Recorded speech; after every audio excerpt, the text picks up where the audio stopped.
Now at 10, guilty. That was the verdict handed down tonight in the murder trial against Kathy Keller.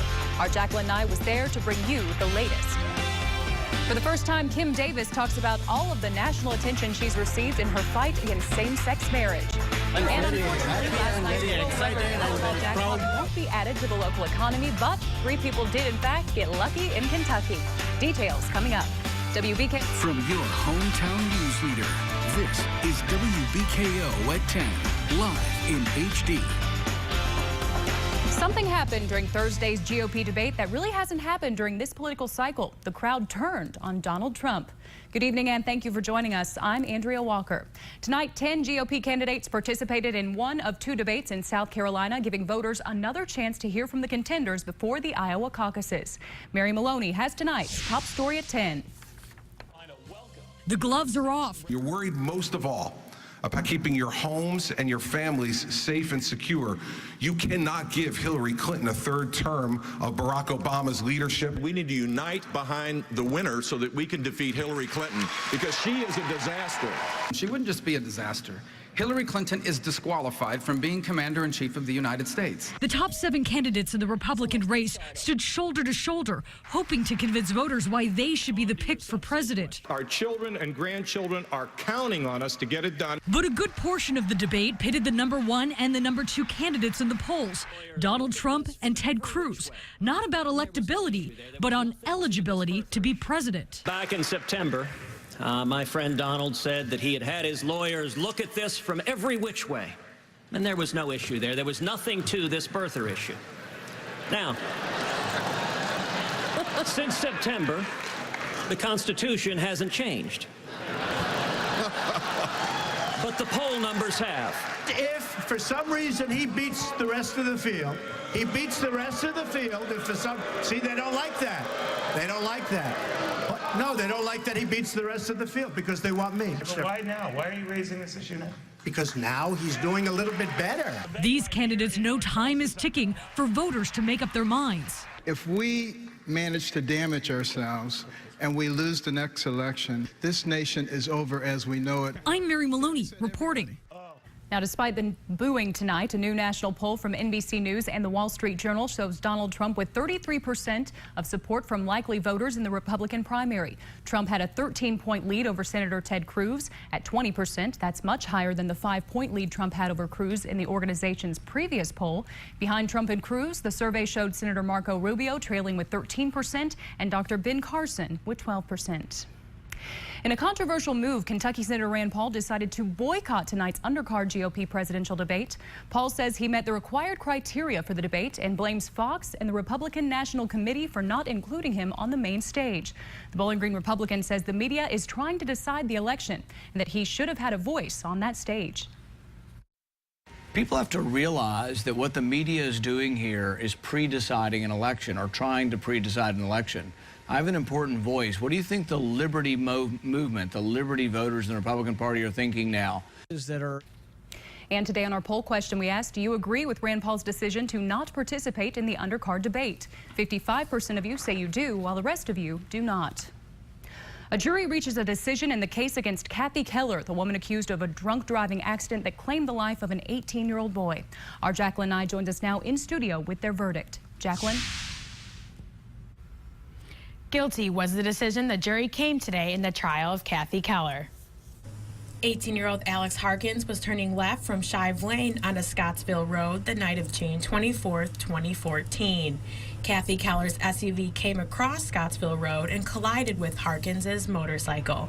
Harkins' family says he was the most gentle. He worked in the Toys R Us department with the babies because all the pregnant women loved him, and he had the most beautiful blue eyes.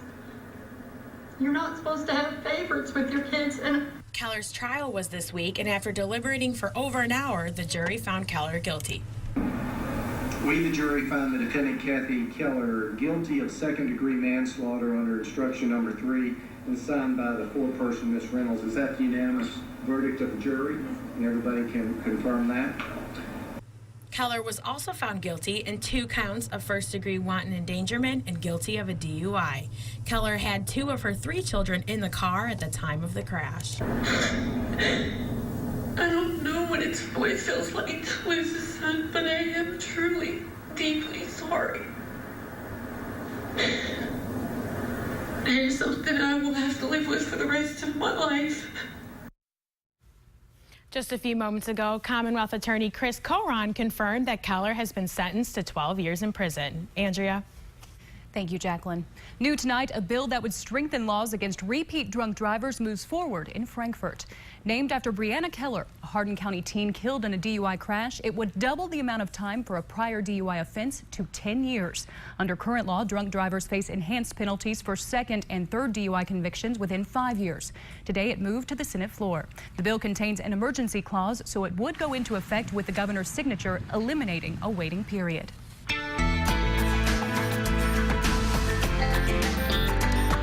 Really nice Thursday over the area today. Temperatures getting into the lower 60s this afternoon with sunshine and breezy southwest winds. A bonus kind of day for the middle of January. Still mild outside tonight and still dry for now. Doppler Max HD is showing some high cloudiness over the area, and we do expect these clouds to thicken up as the night progresses. A storm system is heading our way for Friday that will bring us rain tomorrow. Temperatures still mild, 50 degrees for Bowling Green. Nashville has the same. 46 right now in Somerset to the east. To the west, it's also mild for Paducah at 49 degrees. Most of the Midwest enjoying temperatures that are not too terribly cold for January standards tonight. Even to the north, Chicago is mild at 43 degrees. But this weather, these temperatures anyway, are not going to last very much longer. Tomorrow, rain, and that's going to be followed by a cool down for the weekend, followed by much colder air to start early next week. We'll talk about that 1-2 punch of cold to come in the forecast in just a little bit. Andrea?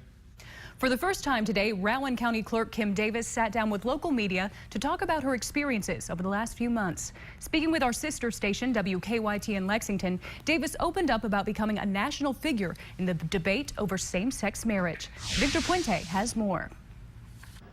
Rowan County Clerk Kim Davis says while her life has changed in the last few months, people come up and say, "Oh, Kim, can I have a picture with you?" or something. I don't understand all that. Her stance on same-sex marriage hasn't. She says she has no regrets about how the events played out. For me, it was always about standing up for God's word, standing up for the definition of marriage. Davis spent 5 days in jail for disobeying a federal judge's order to issue those licenses. At the time, she asked Governor Steve Beshear to remove the names of county clerks from that paperwork, a request he denied. When Governor Matt Bevin took office, he used an executive order to make that change. Well, that is the exact accommodation that I had asked for, Bill. I asked for our governor to remove the clerk's name from the marriage license so that it would not be my signature, my name, and my authorization that would issue those licenses. She was in the news earlier this week when she was invited to the State of the Union address. During the interview taped for Kentucky newsmakers, she said the experience has changed her, but not her beliefs. She also said she knows her stance could impact how others interact with her. Just a multitude of emotions because you're really not sure how people are going to receive you. But I always try to be nice and friendly to everybody and treat everybody with respect. And I think if I do that, then, I will be greeted and treated the same way. Victor Puente, WBKO. Sticking with same-sex marriage, a federal judge is awarding a team of Kentucky attorneys more than $1 million for their role in the landmark U.S. Supreme Court case that struck down bans on same-sex marriage.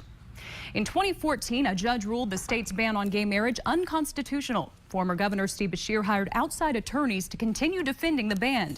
Yesterday, a U.S. district judge ordered that the losing party, the state, will have to pay the fees and expenses for attorneys who fought successfully on behalf of Kentucky gay couples.